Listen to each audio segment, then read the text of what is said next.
नमो अर्यन्ताणं नमो सिद्धाणं नमो आर्याणं नमो उजायणं नमो लोये सवसावणं मंगलम भगवान वीरो मंगलम गौतमो गणी मंगलम कुंद कुंदार्यो जैन धर्मोस्तु मंगलम सर्वमंगल मांगल्यम सर्वकल्याणकारकम प्रधानम सर्वधर्माणम जैनम जयतु शासनम।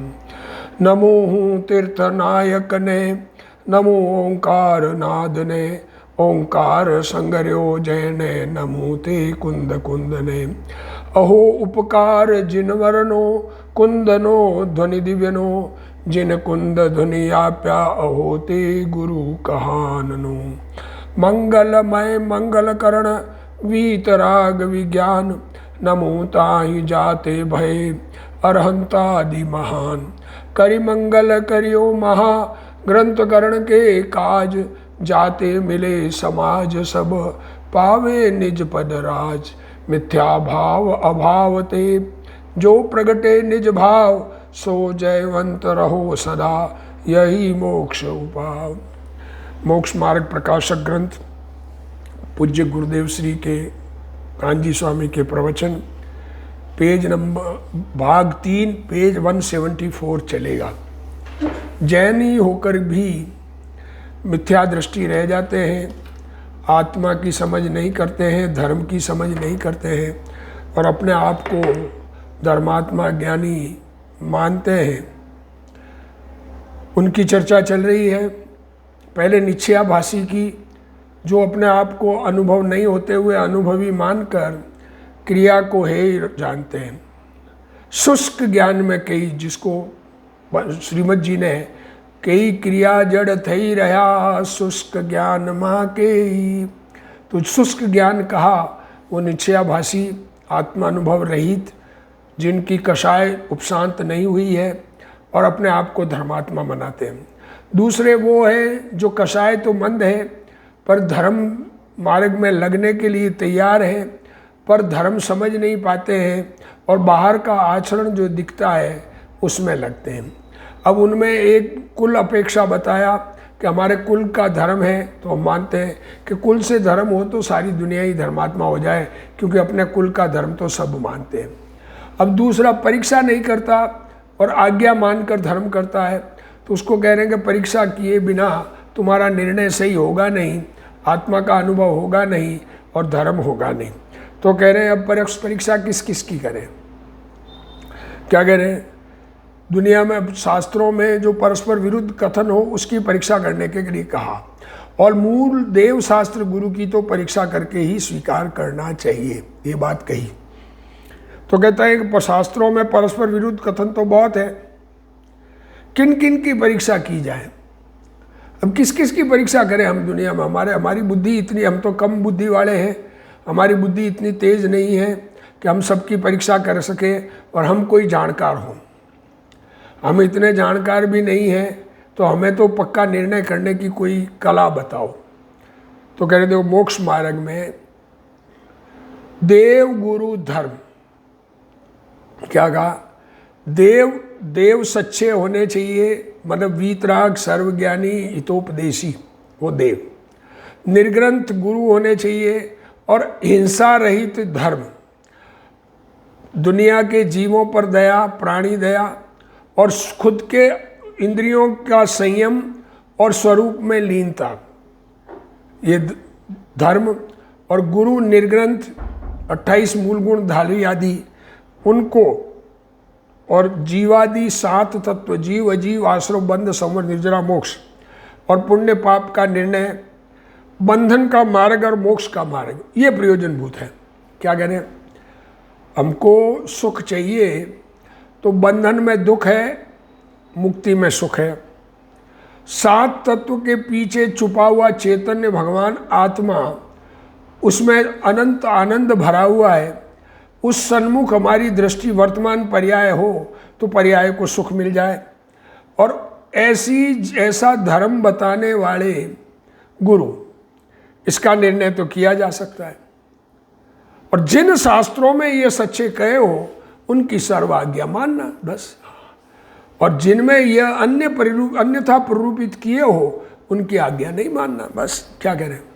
पंडित जी ने 5वें अधिकार में अन्य मत के टाइम में श्वेतांबर के देव गुरु का स्वरूप ही धर्म का स्वरूप ही विपरीत है, इसलिए सच्चे नहीं है उनकी, अब सब बात कोई बात मानने लायक नहीं रही। अब देखो दृष्टांत दे रहे, जैसे लोक में जो पुरुष प्रयोजनभूत कार्यों में झूठ न बोले, कहीं हम जाएं और हमें लाखों रुपए का फायदा होता हो झूठ बोलने से, तो भी हम झूठ न बोलें,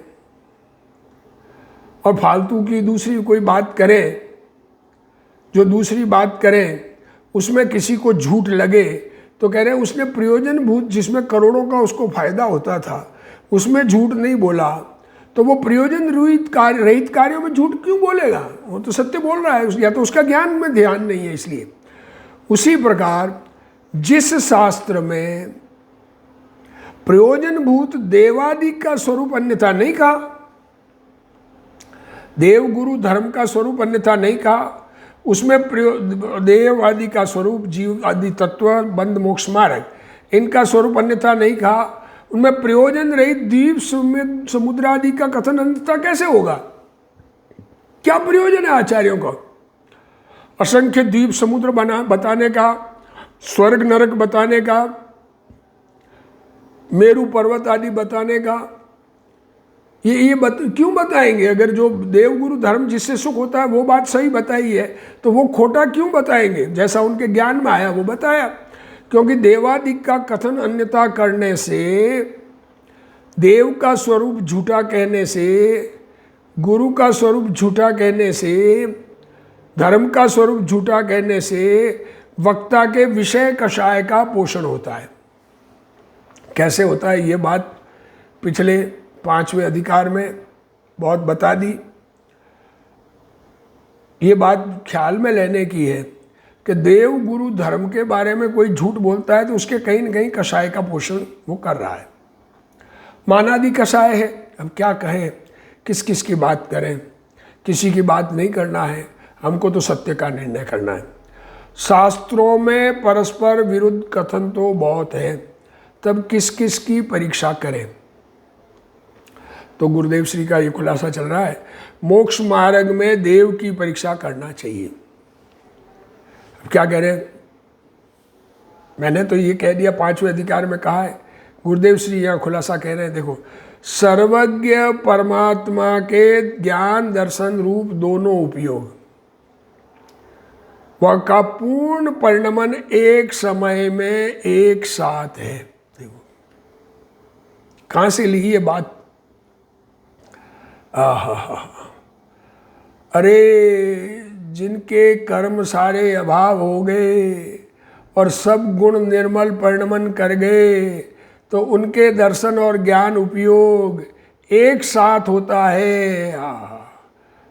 और कोई उपयोग को, परंतु कोई क्रम से उपयोग माने कि पहले दर्शन होता है फिर ज्ञान होता है भगवान के, जैसे छद्मस्त के होता है। छद्मस्त के जिसको सर्वज्ञानी वीतरागी जो नहीं है, जो क्षोभशम रूप छद्म में ज्ञान का जिनमें अज्ञान भाव मौजूद है, उनके दर्शन पूर्वक ज्ञान होता है। पर सर्वज्ञानी परमात्मा के दोनों एक साथ होते हैं। और कोई ये माने कि सर्वज्ञानी के भी पहले दर्शन और फिर ज्ञान होता है, तो वो खोटा है। एक बात, केवली भगवान के आहार माने कवलाहार, कर्म आहार नौकर्म आहार होता है, उसकी बात नहीं कर रहे, कवला आहार की बात कर रहे हैं। वह सर्वज्ञ को नहीं समझता।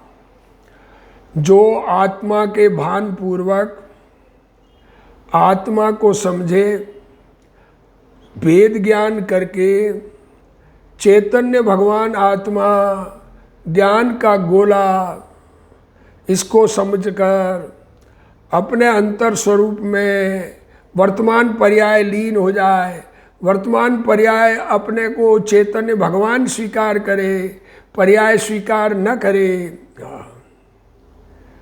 वे मुनि हैं जिनके पर्याय में भगवान आत्मा बसता है। जो अपने भगवान आत्मा के निरंतर दर्शन करते हैं, वे मुनि हैं। और बाहर में क्या होता है, उनके 28 मूल गुणों का पालन करते हैं। और जिनके शरीर की दशा नग्न होती है, वे मुनि हैं। इस प्रकार मुनि का स्वरूप समझना चाहिए। देखो, देव का स्वरूप जिनके आहार माने वो सच्चा स्वरूप नहीं, जिनके दर्शन पूर्वक उपयोग माने वो सच्चा स्वरूप नहीं। दर्शन और ज्ञान एक साथ होता है और कवला आहार नहीं होता है भगवान के। मुनि के स्वरूप में, आत्मस्वरूप में लीनता, 28 मूल गुण और शरीर की नग्न दिगंबर दशा तथा धर्म की परीक्षा करना चाहिए। धर्म क्या है? भूतार्थ स्वभाव के आश्रय से धर्म होता है। अरे वस्तु स्वभाव धर्म, तो अब आत्मा का स्वभाव, सच्चा स्वभाव जाने, उस स्वभाव को प्रकट करे, प्राप्त करे, वर्तमान पर्याय में प्रकट करे, उसका नाम धर्म। व्यवहार से धर्म नहीं होता, मतलब राग से धर्म नहीं होता, ऐसा समझना चाहिए। पुण्य पाप दोनों विकार है। पुण्य का परिणाम दया, दान, व्रत, भक्ति, तप, त्याग का परिणाम। पाप घर गृहस्थी का कमाना धमाने का परिणाम। ये आश्रव है, बीमारी है, आश्रव है आत्मा में। और संवर निर्जरा से भिन्न तत्व है, उनसे संवर होता नहीं है। स्वरूप संवर तो चैतन्य स्वरूप आत्मा को पहचानने से होता है, उसमें लीनता करने में निर्जरा होती है। इस प्रकार परीक्षा नहीं, ऐसी परीक्षा नहीं कर रहे, उसके श्रद्धा मिथ्या है। मोक्ष मार्ग में देव गुरु धर्म की परीक्षा करना चाहिए, यह मूल रकम है। क्या कह रहे हैं गुरुदेव श्री? मूल रकम है कि देव गुरु धर्म की परीक्षा करनी चाहिए। जो विपरीत देव, विपरीत गुरु, विपरीत शास्त्र धर्म माने, हिंसा में धर्म माने, गुरु का स्वरूप परिग्रह सहित माने और भगवान के आहार आदि माने, ये वो सच्चे नहीं है। इसलिए सच्चा निर्णय करना चाहिए। दृष्टांत दे रहे हैं, जैसे कोई जीव ब्याज दे, क्या कह रहे हैं, किसी को 5-10 लाख रुपया उधार दिया, अब वो ब्याज तो दे परंतु मूल धन न दे तो वो मूल को उड़ाता है। अब मूल को उड़ाएगा तो फिर कर्जा कैसे उतरेगा? उसी प्रकार यहाँ यह मूल रकम है। दिगंबर संप्रदाय में जन्मने मात्र से काम नहीं होता, परीक्षा करना चाहिए। जो व्यवहार से राग का, शरीर का, 28 मूल गुण पालन आदि का, और श्रावक के दया, दान, व्रत, भक्ति का, या बाह्य लक्षणों से देव शास्त्र गुरु की परीक्षा नहीं करता, बाहर में जैसा मुनि होना चाहिए, जैसे श्रावक होने चाहिए, उसकी परीक्षा न करे, देव जैसे होने चाहिए उसकी परीक्षा न करे, उसका ग्रहित मिथ्यात्व नहीं मिटता। वो नया ग्रहण किया इस जन्म में, अनादि का मिथ्यात्व तो है, और इस जन्म में नया ग्रहण किया, वो नहीं मिटता। जब नया ही नहीं मिटता, करेले के ऊपर नीम चढ़ा दिया, अब नीम ही नहीं हटे तो करेला मीठा कैसे होगा, कड़वा कैसे जाएगी? ऐसा श्री भागचंद जी छाजेड़ ने सत्ता स्वरूप में कहा है। अतः देव गुरु और धर्म का स्वरूप जानना चाहिए। तथा जीव त्रिकाली है, मैं त्रिकाली शुद्ध चैतन्य भगवान हूँ। संवर निर्जरा अपूर्ण शुद्ध दशा है, मोक्ष पूर्ण शुद्ध दशा है। शुभ शुभ भाव, आश्रव और बंध है। देखो क्या कहा, जीव त्रिकाली है, संवर निर्जरा, संवर मीन्स शुद्धता की शुरुआत, और निर्जरा मीन्स शुद्धता का आगे बढ़ना, और मोक्ष मीन्स पूर्ण शुद्ध हो जाना। और शुभ, उसमें शुभ शुभ भाव, आश्रव और बंध है। शुभ भाव से कर्म का आना होता है, कर्म बंधते हैं, और शरीर कर्म आदि अजीब है। शरीर का कर्ता, आत्मा को मानना, या शरीर के कार्य से आत्मा का धर्म मानना, ये जीव और अजीव को एक करना है। इस प्रकार सातों तत्वों को यथार्थ मानना चाहिए। यदि कर्म से विकार और पुण्य से धर्म माने तो सात तत्व नहीं रहते। कर्मों के कारण मेरे आश्रम बंद हो रहा है, कर्मों के कारण मुझे इच्छाएं हो रही है, कर्मों के कारण मैं दुखी हूँ, ऐसा माने, या पुण्य करते करते कभी धर्म हो जाएगा ऐसा माने, तो सात तत्व नहीं रहे। इसलिए प्रयोजनभूत बात में भली भांति परीक्षा करना चाहिए। अब यहाँ व्यवहाराभासी मिथ्या दृष्टि का वर्णन चल रहा है। ये वर्णन किसका चल रहा है? जिसको आत्मा का अनुभव नहीं है और आत्मा अनुभव का प्रयत्न भी नहीं है, और ये बाहर की क्रिया या मंद कसाय करते करते मुझे धर्म हो जाएगा, ऐसी जिसकी मान्यता है, उसका वर्णन चल रहा है। मैं शुद्ध चिदानंद हूँ, ऐसी जिसकी दृष्टि नहीं है। अपने चैतन्य भगवान को जिसने पहचाना नहीं है और शुभ परिणाम को धर्म मानता है, उसकी बात चल रही है। आत्मा शरीर की क्रिया और पुण्य से रहित है। ये हाथ ऊंचा हो रहा है ना, ये आत्मा का नहीं है, आत्मा नहीं कर रहा है, ये शरीर का कार्य है। इस शरीर की क्रिया को आत्मा नहीं कर सकता। और पुण्य का परिणाम, दया दान व्रत भक्ति का परिणाम, ये बीमारी है। बीमारी को कौन अपनी मानता है? बीमारी अपनी है नहीं, इसलिए वो उससे मैं रहित हूँ और मैं ज्ञानानंद स्वरूप हूँ। ऐसी दृष्टि जिसको नहीं हुई और शुभ भाव से धर्म मानता है, उसको व्यवहाराभासी मिथ्या दृष्टि कहते हैं। शुभ भाव से पुण्य बंधता है, धर्म नहीं होता। ज्ञानी को आत्मा की दृष्टि होने के उपरांत जो शुभ भाव आता है उसको व्यवहार कहते हैं। जो अकेले शुभ से धर्म मानता है, देखो, आत्मा के अनुभव होने के बाद भी बचा हुआ राग, मंद राग जो है, उसमें शुभ भाव होता है, उसको व्यवहार से धर्म कहा गया है। आत्मा का अनुभव बिना व्यवहार धर्म भी नहीं होता। जो अकेले शुभ से धर्म मानता है और जिसे आत्मा का भान नहीं है, उसे व्यवहाराभासी कहते हैं। वह दिगंबर संप्रदाय में जन्मा होने पर भी मिथ्या दृष्टि है। दिगंबर कुल में जन्मने मात्र से ही धर्म नहीं हो जाता। अरे हम तो दिगंबर जैन के घर में जन्म ले लिया, अब हमें तो सम्यक दर्शन तो है ही, ऐसा नहीं होता।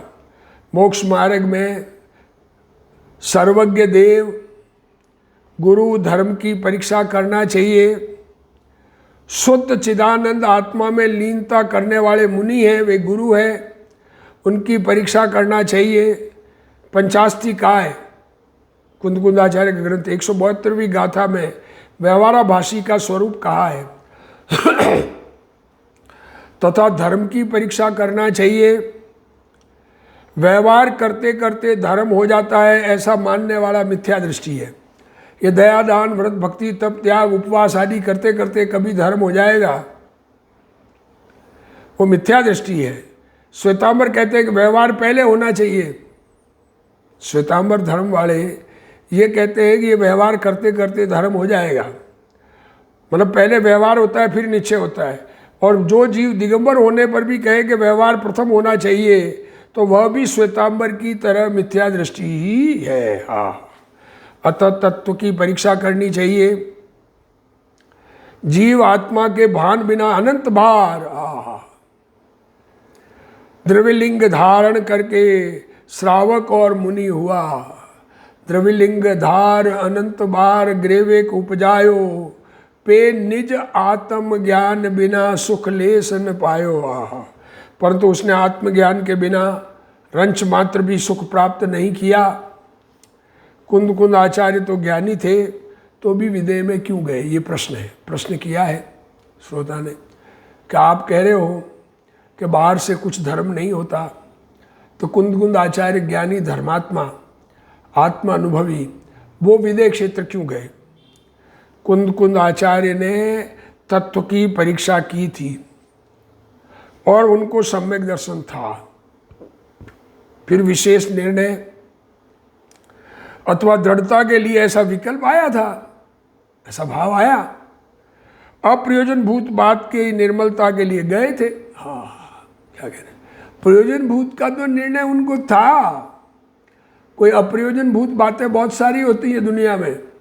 ज्ञान के सूक्ष्म के ज्ञान के में जानकारी की भावना थी, उनको सम्यक दर्शन तो था ही, प्रयोजनभूत बात की परीक्षा भी उन्होंने की थी। यहाँ कहते हैं कि देव गुरु की परीक्षा करना चाहिए। हम क्या कहते हैं, श्वेतांबर कहते हैं कि देव को क्षुधा तृषा लगती है। क्या कहते हैं, भगवान को भूख लगती है और भोजन लेना पड़ता है, कवलाहार, प्यास लगती है तो पानी पीना पड़े, परंतु देव का ऐसा स्वरूप नहीं है। अरिहंत परमात्मा नमो अरिहंताणम में जो विराजमान है, उनको न तो भूख लगती है न प्यास लगती है। देव का स्वरूप में भूख प्यास का काम नहीं है। अतः स्वरूप की परीक्षा करनी चाहिए। अब खाना पीना हो सकता है कि नहीं होता, विचार करना, कैसे आहार का भाव आएगा, कहाँ से आएगा। राग ही नहीं है, मोह नहीं है।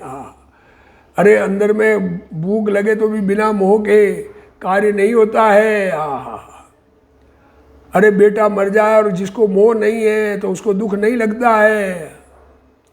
परीक्षा किए बिना माने तो मिथ्या दृष्टि है। गुरु की परीक्षा किए बिना माने तो मिथ्या दृष्टि है। गुरु की परीक्षा करनी चाहिए। सभी संप्रदाय वाले अपने अपने गुरु देव गुरु को सच्चा कहते हैं, परंतु यह वस्तु स्थिति नहीं है। निर्णय करना चाहिए, परीक्षा करके स्वीकार करना चाहिए कि ये सच्चे और ये झूठे।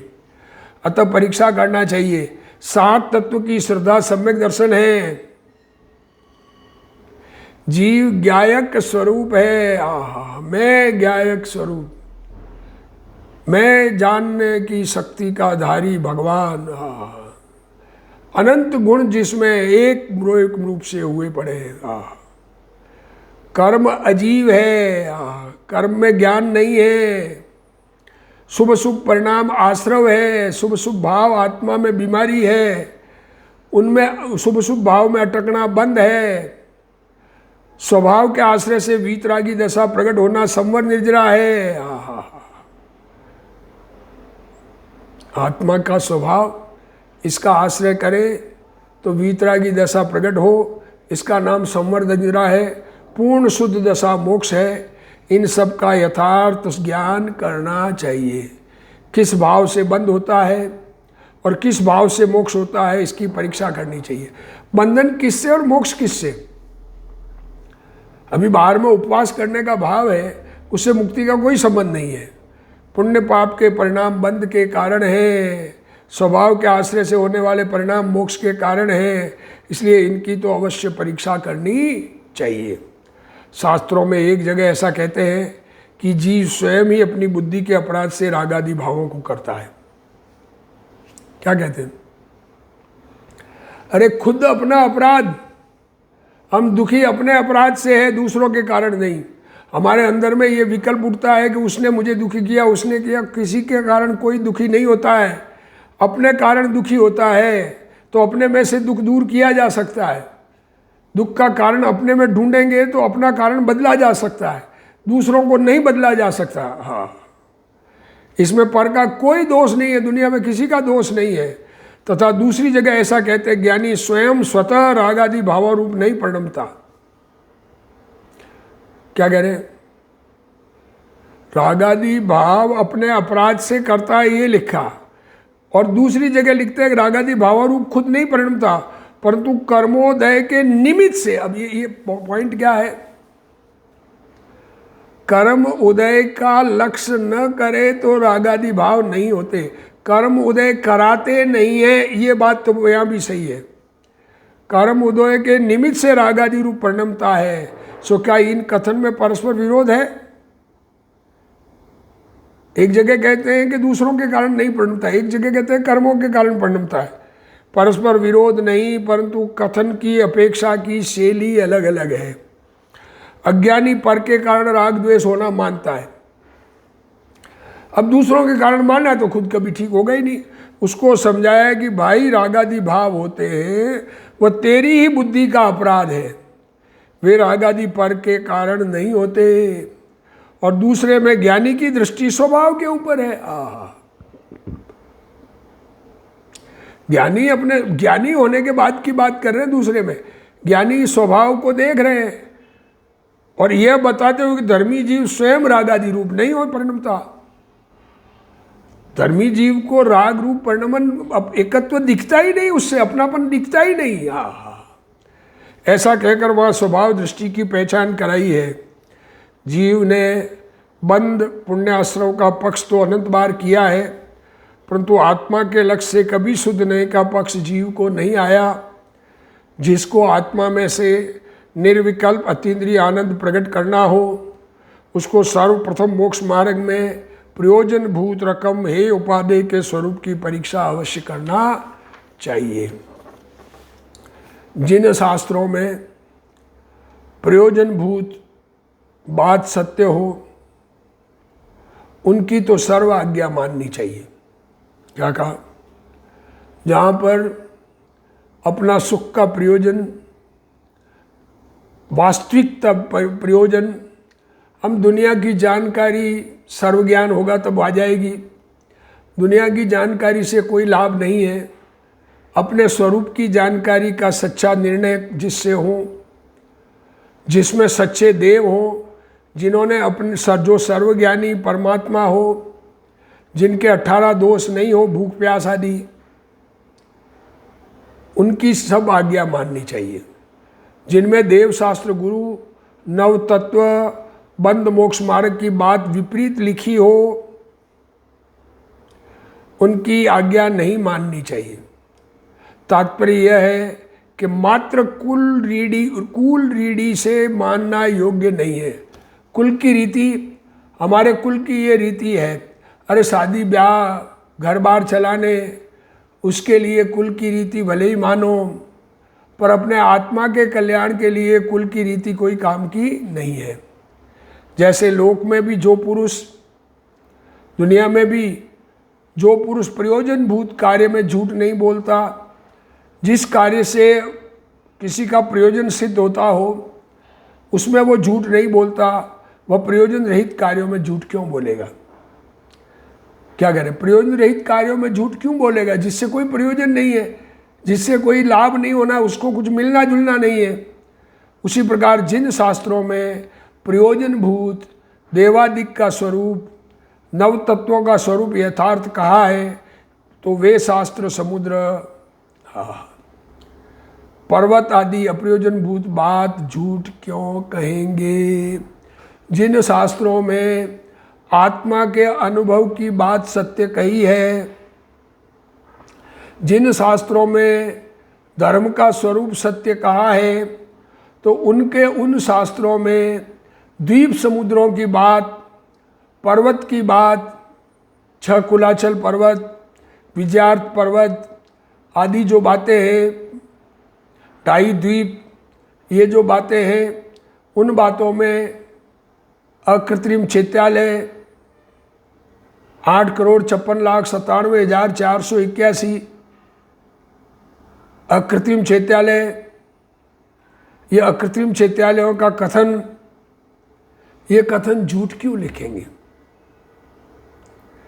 उसमें तो उससे कोई उनका भी प्रयोजन सिद्ध नहीं होता, कोई दिखते भी नहीं किसी को कि वो बता दें कोई सोना किसी से, मेरू पर्वत के नीचे जमीन में सोना का भंडार भरा पड़ा है, तो वो किसी को मिल नहीं सकता है।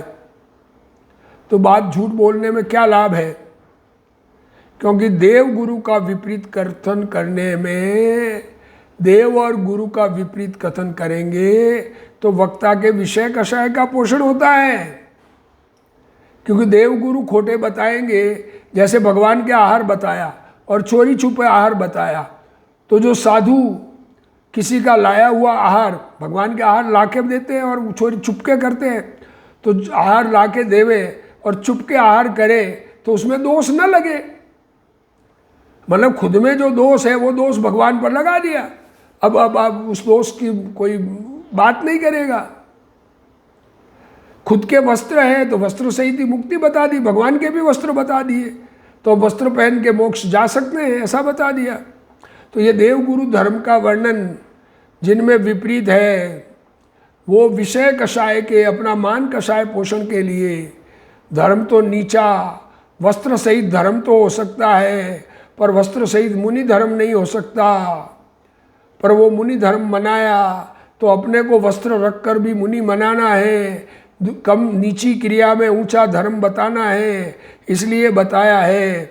वो वक्ता के कषाय का पोषण विषय और कषाय का पोषण है, इसलिए ऐसे कथन में भूल करे, प्रयोजन भूत में भूल बतावे, गलत बतावे तो उनके विषय कषाय का पोषण होता है, पर अप्रयोजन भूत में कोई विषय कषाय का पोषण नहीं होता है। इसलिए प्रयोजन भूत का जब बातें जहाँ सही लिखी हो उन शास्त्रों को पूर्ण रूप से मानना और दूसरे शास्त्रों को नहीं मानना, ऐसा कहा गया है। वास्तविकता में तो अपने आत्मा अनुभव का प्रयत्न करना चाहिए, जिस तरीके से आत्मा का अनुभव हो उसी कार्य में लगना चाहिए। इसी ग्रंथ में आगे आएगा, जिस प्रकार से राग भाव मिटे ऐसी श्रद्धा सम्यक दर्शन, राग भाव मिटे ऐसा ज्ञान सम्यक ज्ञान, और वास्तविकता में राग भाव का मिटना सम्यक चारित्र है, ऐसी दशा हमें प्रकट हो। इसी भाव के साथ आज का स्वाध्याय पूर्ण करते हैं। हे जिनवाणी भारती तोई जपूं दिन रैन, जो तेरा शरणा गए सो पावे सुख चैन। जा वाणी के ज्ञान ते सूझे लोकालोक, सो वाणी मस्तक नमो सदा दे तू ढोक। जिनवाणी मात की।